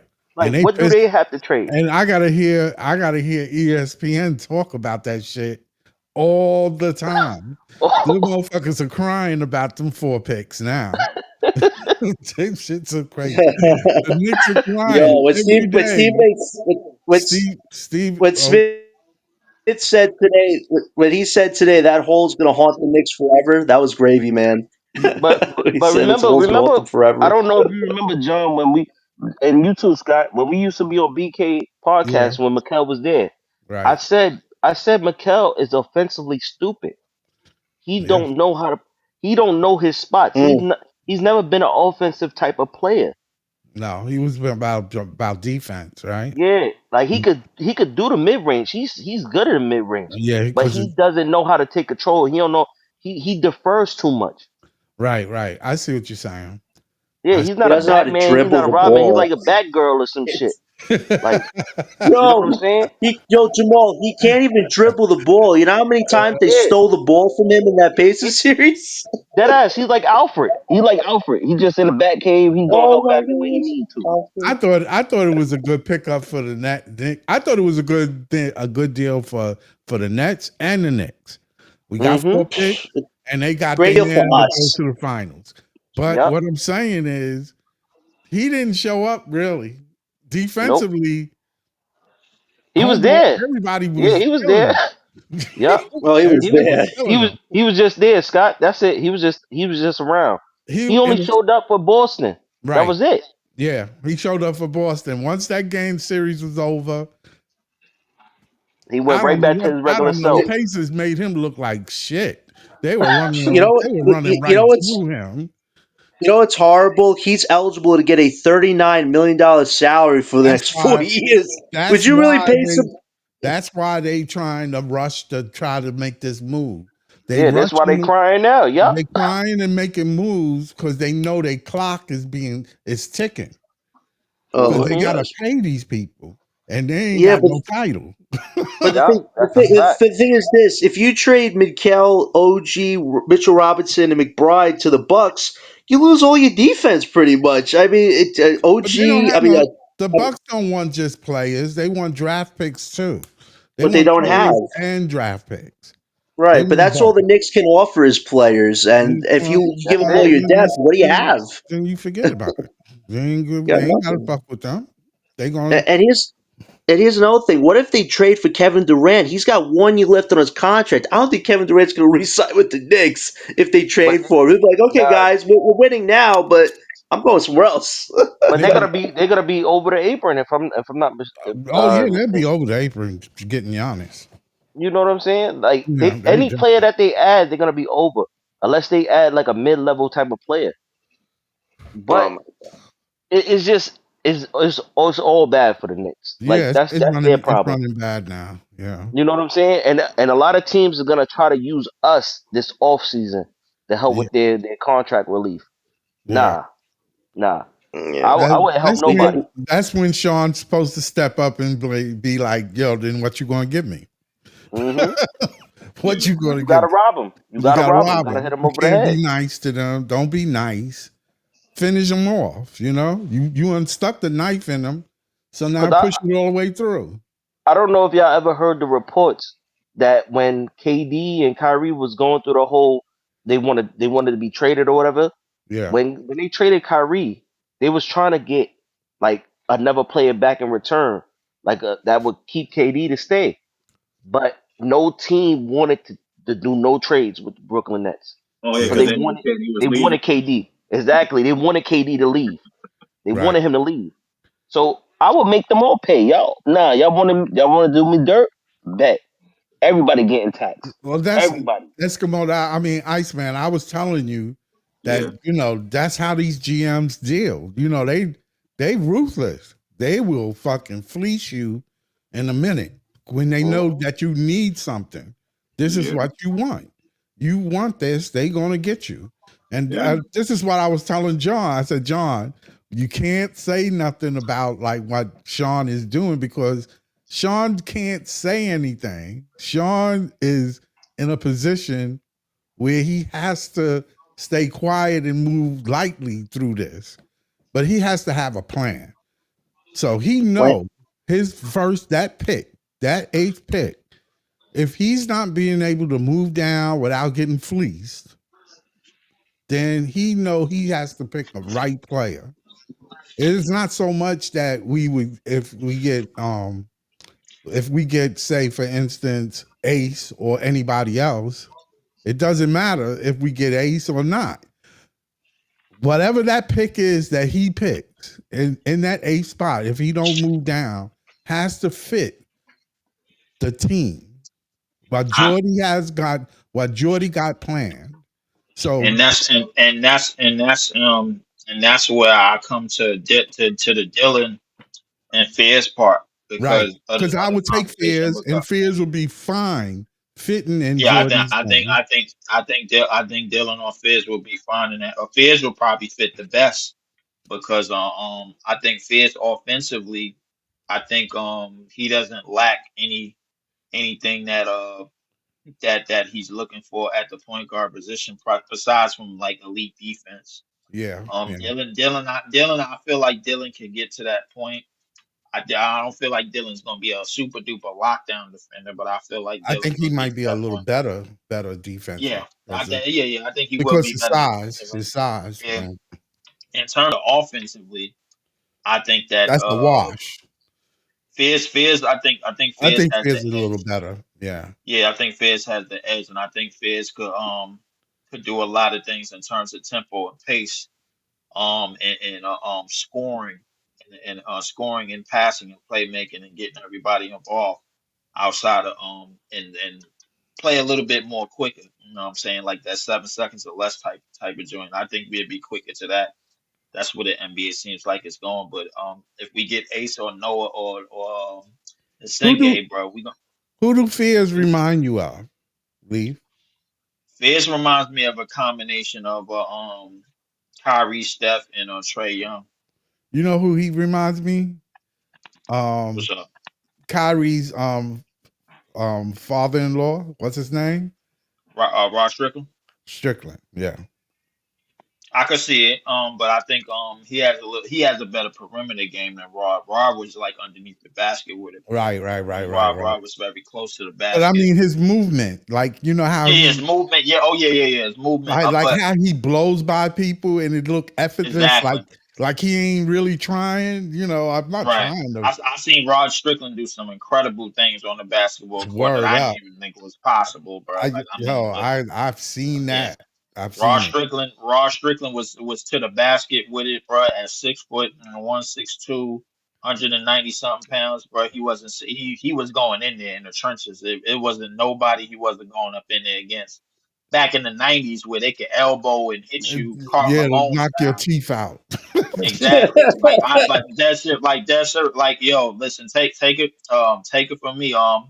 Muggsy told a story about when he first came in the league and he tried to go for a rebound, and when he cause Muggsy about all the 5'2", 5'3", Right. and when he went up for a rebound, right in his face was Buck Williams' elbow. And Ouch. if anybody know anything about Buck Williams was about a good 6'8", maybe like 2 big something and some chains, built All like muscle. built like Brock Lesnar type shit. You know what I'm saying? Like I Yo, mean, this elbow that like, and he was out for like a good couple of minutes, bro. Muggsy was like, "Man, this ain't college." You know what I'm saying? All right, cool, man. I guess I'll sneak in there for a rebound every now and again, but I mean, You know what? But you gotta know do. the good thing is they didn't call no fragrant fouls back then. No, right. no, no, no, no, no. I mean, It was yeah, just no, they for a didn't. foul. It Back was in the '80s, that was just a regular foul. just That was just a regular foul. They did. That was a So regular two, foul. Like, so it two wasn't no things. fragrance, no, two don't get me shots on wrong. the They ball. stopped the game. I mean, but it was just a Yeah, regular foul. All right, yeah, Right. they boom. let you get your air, Two, but two Because things. the thing is, Muggsy is such a unicorn. You ain't gonna never see nobody like nah, Muggsy nah, ever again. You, nah, you ain't seeing Nah, that again. But nah. so no, the thing yeah, is about just the particular play, Buck didn't even realize he hit him. Right. He didn't realize he hit him until somebody was down. He was like, oh, he looked like both ways, like he was across the street. He looked down. They'll go. Muggsy was on the floor. Now Muggsy is about 5'2", maybe a buck 50. His face was You know right what I'm through saying? his elbow. And yeah, face meant right through his elbow. Buck had it, and Buck was all a 6'8", 6'9". Like he was a grown man. Buck was a grown ass man. So I mean, you just didn't do that. Just getting back to the case of the draft picks, I think Dylan or Fears would suit us perfectly, and I think we would go into the direction of trying to compete to compete in the right way. I think they could fill out a roster that we could put together if we do get one of them. In the case of Noah or Ace, Noah or Ace, if we get one of them, we're gonna have to put them do what I like to call guerrilla training. You know what I'm saying? Just Right. try to you know what I'm Damn. saying? Like, yeah, we got to put them through guerrilla training. You know what I'm saying? Get them in that weight room, get them right, bro. Like, make sure you gotta have to get a nigga up off me type strength, man. Fuck up off me. I'm getting my bucket. Move nah, out the way. That type of shit. We're gonna have to put them through like a solid a 2.5, 3 year plan of pure guerrilla training. That's yo, what we gonna have to do. You know what I'm all right, saying? two things, right? Jeremiah, I think Gary got it right. Jeremiah reminds me of Starberry. Starberry. Starberry, right? But the other thing is about Ron Strickland. I seen the clip today talking about Shaq. He was like, I could never block his shot no matter what. And they was interviewing Rod Strickland, and he said, I used to watch Dr. J.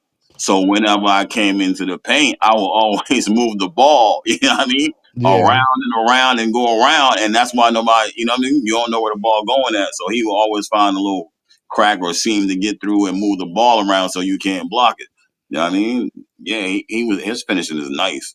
His finishing is legit nice. You know what I'm Yeah, saying? Rod Strickland was definitely a great player, man.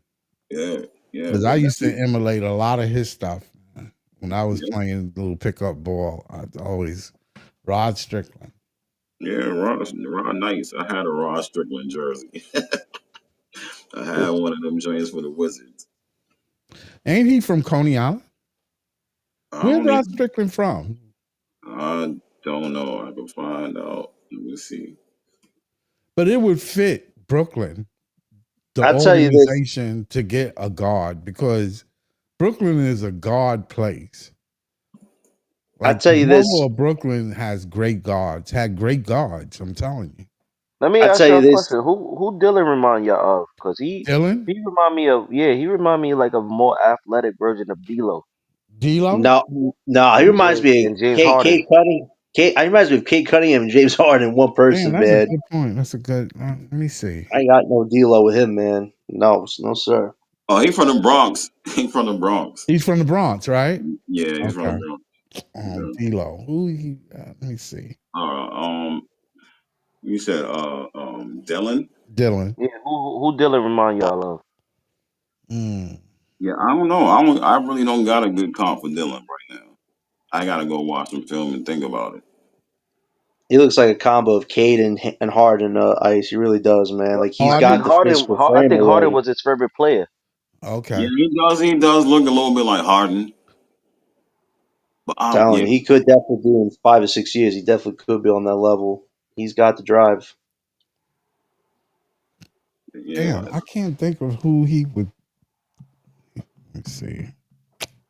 I'd tell you this though, if Mark somehow did draft Asa Harper on draft night with our first ever lottery pick, man, Twitter would be losing its mind. Ice, you know it, man. You Twitter would be booming. It would be like Yeah. 50 million reactions to that. It'd be Him, crazy. him or Jeremiah would probably get the most love on Twitter. Hmm. Twitter would go crazy if he got. Jeremiah will probably be in that eighth spot, wouldn't he? Maybe. Now I've been hearing talk Maybe. every team except for like the Jazz, but Wizards or Pelicans, they might take a chance on him. You know what I'm saying? They was talking about it today. That's what I'll be doing. I'll be watching everybody's podcast trying to figure out what the other teams are trying to do. You know what I'm saying? And the Wizards, like I said, they want to run a double big, and the Pelicans want to run a double big, but both the Wizards and the Pelicans want Queen, but I'm not sure if the Wizards want to take Watch over Queen or Queen over Watch. But the Pelicans want to take Queen and then Fears, you know what I mean? And then the Wizards want to take one of the bigs and then Fears if you know what I'm saying, if one of the bigs they want is off the board. So other than that, them two is you know what I mean, they one of them might pick them up. I don't think nobody else higher than that would pick up Fears. It's Mm. between Washington and the Pelicans. So he could be there or he might not, depending on what they do with the bigs. Right, right, right. Yeah, it's not guaranteed he'll full eight, but let's say the Pelicans get him, we have Maluak. I could definitely see us trading Maluak for Fears because at the end of the day, it'd be great to have a center, but at the same time, you need a point guard too. So I'd be open to moving, but at the same time, I would be fine if we kept Maluak at the same time because you need a big and you need a point guard. So I think you should be fine with either one, and then you could still trade up for a point guard in the middle part of the draft if you have to. I just think Marks has to have a counter plan for who you get first and who you have to get second. Center, go for point guard. Point guard, go for center. And if you Yeah, somehow land a forward in the middle of all that, that'd be great too. yeah, because Man, the draft is gonna go depending on whoever they draft first, and that depends on how what you get next. Because there's bigs at the end of the draft, you know, Reynard and Kalkbrenner, but a lot of teams, like Dylan said, a lot of teams wasn't looking for him. That's totally wrong. A lot of teams want bigs. Chicago wants a big. Yeah, I think Raptors want a big. There's yeah, some other teams that want big, so I yeah. think They the want bigs are going to bigs. go off the board quickly.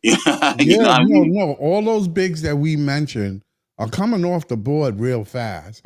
The Yeah, unicorn is really when they say the unicorn in the draft, they talking about bigs. yeah, They're yeah. not really talking about wings and guards. Nah, because the only big that can't really shoot like not the only big, but Torber. Sorber Right, can't shoot the three, but everybody else can. You know what I mean? It's Sorber right. and Joan Behringer. Those two bigs in the draft can't shoot the three, but the other three bigs, they can move their feet, they can guard perimeter and somewhat. And They Ryan can shoot. Carpenter can't really guard, but he's better in drop coverage. But yeah, they can all shoot the three. Right, right. The Where do three you, is where do you see Sorbo landing, guys? Like I'm still unsure if he's going to be at the end of the lottery or they he'll said be the around 20. 15 to 18. They Like where do you saying see him at right now? the He's 20. probably gonna be around like you said, 15 to 18. You think so?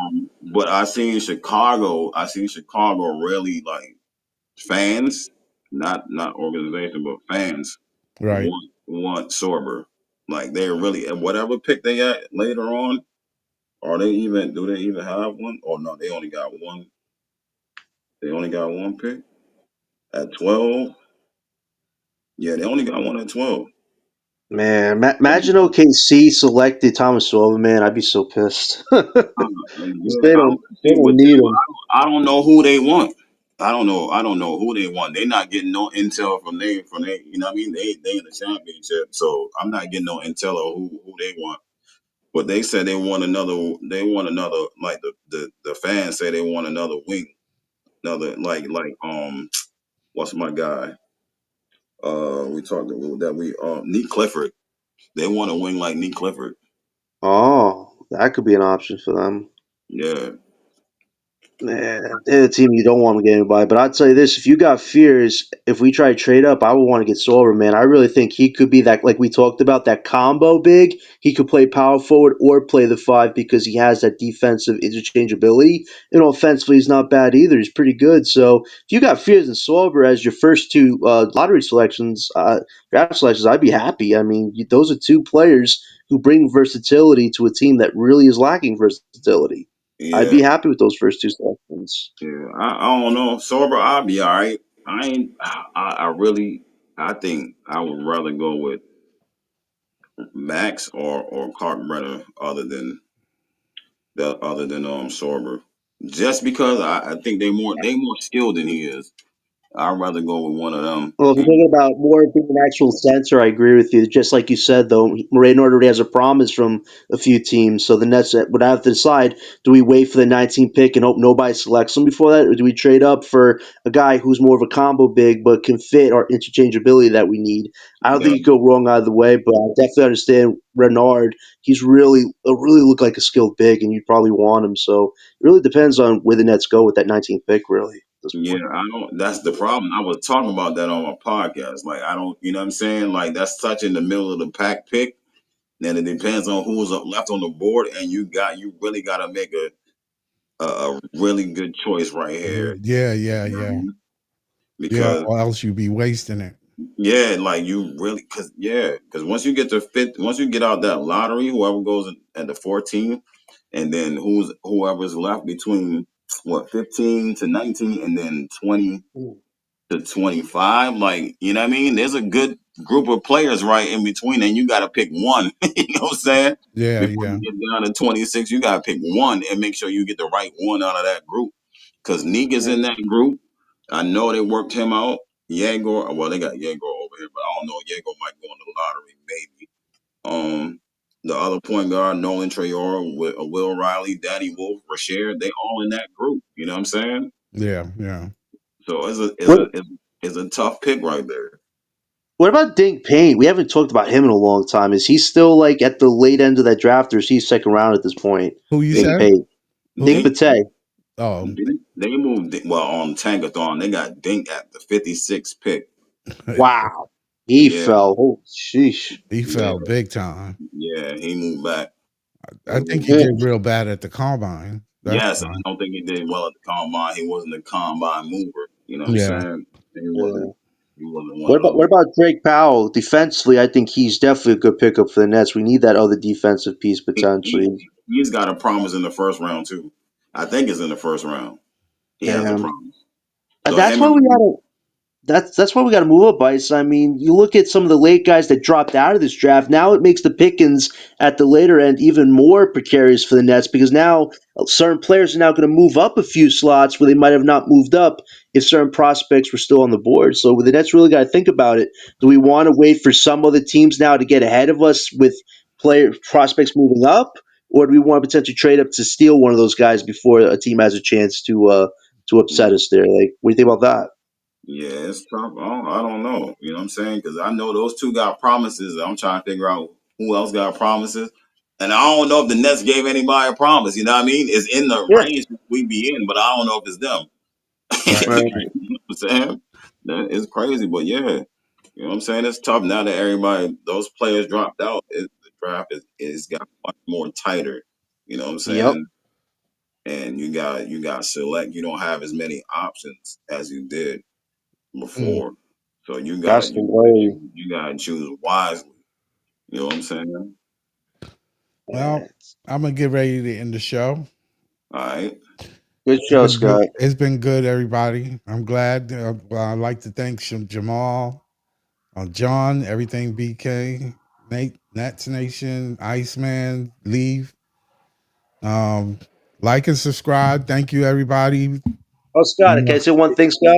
Sure, We can sure. say Thank one you thing, again, Scott. Scott. Since this show is focused on Knicks, I've been waiting to say this all day. Listen, forget about Daryl Morey. Jalen Flopper Brunson, you are a liar. I repeat, Jalen Brunson, you are a liar. Okay, I've been waiting to get that All one right. off. Peace out, everybody. Peace out. Thanks, All right, John. y'all. Thanks, everybody. All right.